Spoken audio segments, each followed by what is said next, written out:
আসসালামু আলাইকুম ওয়া রাহমাতুল্লাহি তাআলা ওয়া বারাকাতুহু নাহমাদুহু ওয়া নুসাল্লি ওয়া নুসাল্লিমু আলা রাসূলিল কারীম আম্মা বাদ। সুপ্রিয় দর্শকবৃন্দ, যারা এই মুহূর্তে আমাকে দেখছেন অথবা পরবর্তীতে দেখবেন, সবাইকে আন্তরিক অভিনন্দন এবং মোবারকবাদ। প্রিয় মুসলিম ভাই ও বোনেরা, আমরা মুসলমান। আল্লাহ রাব্বুল আলামিন পৃথিবীর সৃষ্টির শুরু থেকেই 12টি মাস আমাদের জন্য নির্ধারিত করে দিয়েছেন। তো বছরের প্রথম মাস মুহররম মাস আমাদের কাছ থেকে চলে গেল। এখন আমাদের মধ্যে রানিং হচ্ছে সফর মাস। সফর মাস যেহেতু চলছে, এই সফর মাসের ফজিলত, সফর মাসের বিষয়ে কিছু কথাবার্তা আমি আপনাদের সামনে শেয়ার করব। সেটা হচ্ছে আইয়ামে জাহিলিয়াতির যুগে সফর মাসকে তারা মনে করত অকল্যাণ এবং দুঃখ দুর্দশার মাস। সফর মাস আসলেই মনে করত মুসিবতের মাস এসে গেছে, বিপদের মাস এসে গেছে, দুঃখ দুর্দশার মাস এসে গেছে। সুতরাং এই মাসকে তারা অকল্যাণ, অলক্ষণের মাস মনে করত আইয়ামে জাহিলিয়ার জগতে। কিন্তু ইসলাম তাদের সেই ধারণা, তাদের সেই চিন্তা, তাদের সেই বিশ্বাসকে ইসলাম সম্পূর্ণভাবে নিষিদ্ধ করে দিয়েছে যে না, সফর মাসের মধ্যে অলক্ষণের কোনো কিছুই নাই। সফর মাস আল্লাহ তাআলার মাস, 12 মাস, প্রতিটি মাসই আল্লাহ তাআলার।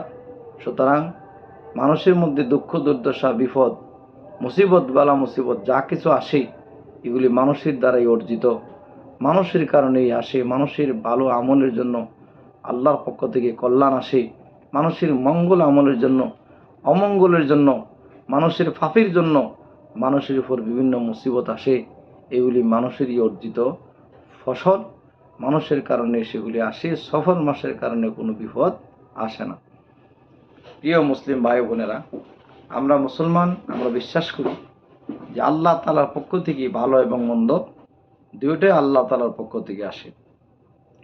তো সফর মাসের কারণে কোনো বিপদ আসে না, কোনো অলক্ষণ আসে না। যা আসে কল্যাণ আল্লাহর পক্ষ থেকে। এই বিষয়ে আমি আপনাদেরকে কোরআন থেকে কয়েকটা আয়াত শোনাচ্ছি।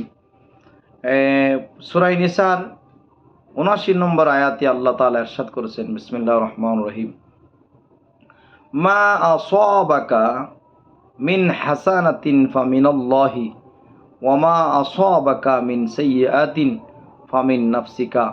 রব্বুল আলামিন ইরশাদ করেন, আপনার যে কল্যাণ হয় তা আল্লাহর পক্ষ থেকে হয়, আর আপনার যে অকল্যাণ হয় সেটা আপনার নিজের কারণে হয়। এই আয়াত দ্বারা পরিষ্কার স্পষ্টভাবে আল্লাহ বলে দিয়েছেন যে কল্যাণ যা হয় আল্লাহর পক্ষ থেকে হয়, অকল্যাণ, বিপদ আপদ যা কিছু আসে এগুলি আমাদের নিজেদের পক্ষ থেকে আসে। এরপরের আয়াতে সূরা হাদীদের 22 নম্বর আয়াতে আল্লাহ ইরশাদ করেন, মা আসাবা মিন মুসিবাতিন ফিল আরদি ওয়ালা ফি আনফুসিকুম ইল্লা ফি কিতাবিম মিন কাবলি আন নাবরাআহা।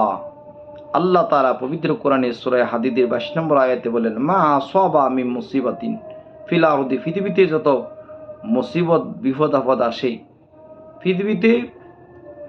পৃথিবীতে অথবা ব্যক্তিগতভাবে তোমাদের উপর যে বিপদ আসে, মুসিবত আসে, দুর্গতি আসে, দুর্ঘটনা আসে, তা সবই আল্লাহ তাআলার কিতাবের মধ্যে লিপিবদ্ধ করে দিয়েছেন। অর্থাৎ লৌহে মাহফুজের মধ্যে লিপিবদ্ধ করা আছে যে বিপদ কার উপর কোন সময় আসবে, পৃথিবীর কোথায় কোথায় বিপদ আসবে, এগুলি আল্লাহ তাআলা আগেই নির্ধারিত করে দিয়েছেন।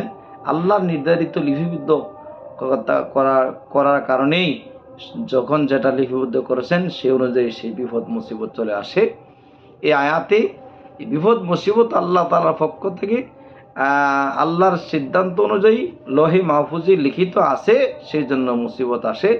কোনো মাসের কারণে বিপদ আসে এ কথা সঠিক নয়।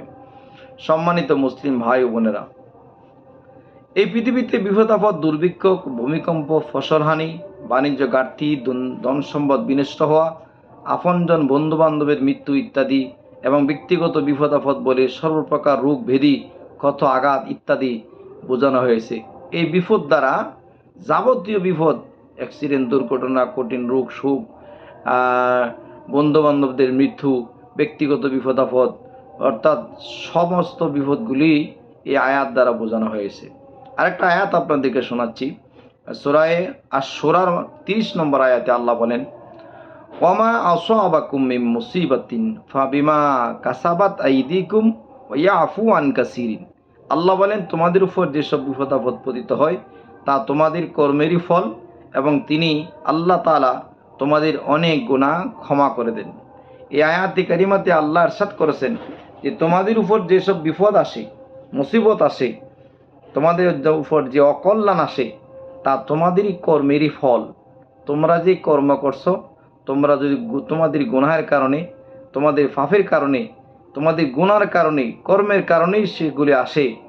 আর আল্লাহ তাআলা যেগুলি আসার তো আসেই গুনার কারণে, আরও আল্লাহ অনেক বিপদ আপদ আশা যাতে না আসে সেই জন্য অনেক গুনাহ অপরাধ আল্লাহ ক্ষমা করে দেন। আর গুনাহ অপরাধ ক্ষমা করে দেওয়ার কারণে আরও বড় বড় বিপদ থেকে আমরা বাঁচতে পারি।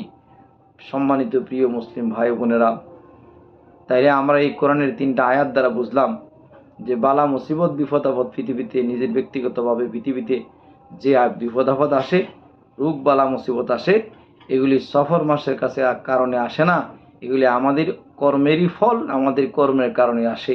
যদি আপনি ভালো আমল করেন, আল্লাহর পক্ষ থেকে কল্যাণ আসবে।